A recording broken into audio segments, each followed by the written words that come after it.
Muraho neza nanone ni ikaze kandi karibu kuri YouTube channel Dr. Gasangwa Patrick.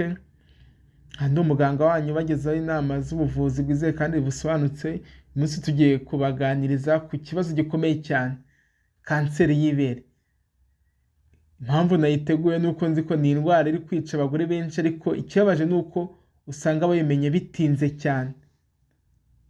Tugiye no kwagezaho ibimenyetso 10 bikomeye ushobora kwibonaho mbere yuko kanseri y'ibere igera kure. Bivuze ko wabonye bino bimenyetso byakwereka ko ufite kanseri y'ibere, bityo ukaba wakwivuza hakiri kare. Rero kanseri y'ibere ni irahangayikishije cyane kuko yicumara abantu benshi ku isi.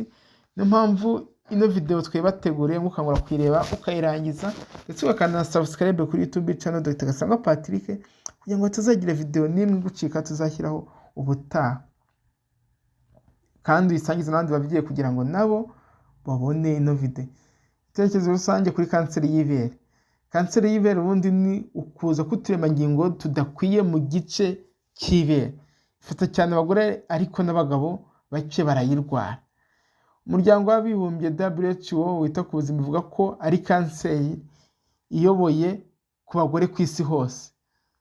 Bivuga ino kanseri y'ibere niyo kanseri abagore benshi bagira ku isi ugereranyije n'izindi kanseri.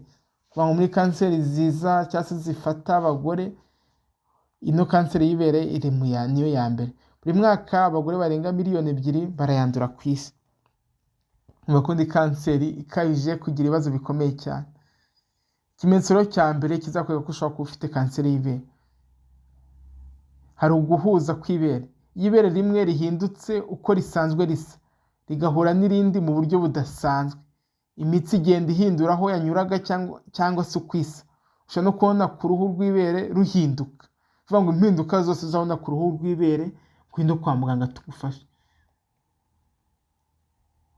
Wakwaza ati se hari igihe ibere ryawe rigaragara nk'iriri guhindura ishusho cyangwa rikabanza kurenga irindi? Yego, nyine haba hatangiye kuzaho amabara atandukanye utari usanzwe ubona ku ibere ryawe. Iki gihe ngwino kwa muganga bagufasha gukora ibizami by'ibanze utitaye ku myaka ufite cyangwa ku gihe urimo.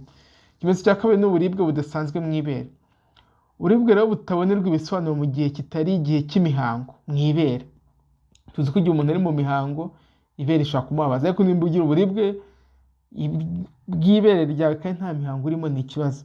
Nko kuba wumva risa n'iricagagurika cyangwa se gutwenga, ibi ngino uze kwa muganga.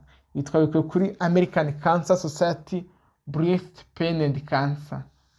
Ikimenyetso cya gatatu ni ibyuka cyangwa amazi biva mu ibere.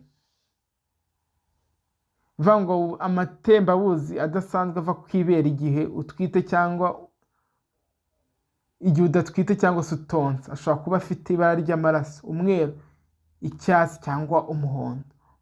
Mugenzi wanjye, nimba ubonye ibere ryawe ntago wonsa ntago utwite, ibere ririmo kuvamo amatembabuzi, harimo kuvamo amaraso, ibintu by'umweru cyangwa se ibintu by'icyatsi cyangwa umuhondo, ngwino kwa muganga tugufashe. Tubyita nipple discharge and breast cancer. Wabisoma kuri up to date n'izindi mbuga zitandukanye. Ikimenyetso cya kane ni ukugira udusebe ku ibere cyangwa se umwenge wayo, ku mwenge waryo, kuri nipple. Iriya nipple ni moko y'ibere. Iriya moko y'ibere ubonye hajeho umwenge ni ikibazo,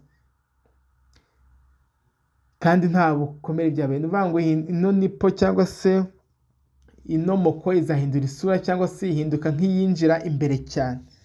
Tubyita inverted nipple ko yahindutse. Iki nacyo ni ikimenyetso cya kanseri y'ibere. Wabisoma kuri John Hopkins Medicine. Ikimenyetso cya gatanu kugira agace kamwe gakomera cyane mu ibere. Kamwe mu bice by'ibere kaba gasa nk'akakomeye cyane, tubyita ramp. Iyo ukozeho usanga kadasa n'ibisanzwe, nikava aho kari. Si buri gihe ramp ari kanseri, ariko irasabwa gusuzumwa kugira ngo twizere ko atari kanseri. Wabisoma kuri National Breast Cancer Foundation Symptom. Ikimenyetso cya gatanu kwivumbura k'uruhu rw'ibere.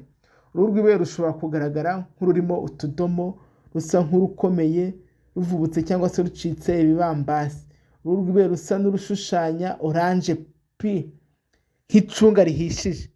Nubona uruhu rw'ibere ryawe rwatangiye gusa nk'icunga rihishije, iki ni ikimenyetso mpuruza cya kanseri. Ngwino kwa muganga. Breast cancer nawe niho twabikuye. Ikimenyetso cya karindwi ni ukugira ibibyimba mu kwaha, tubyita amasazi cyangwa n'imfunode mu kwaha zishobora gutumbagira.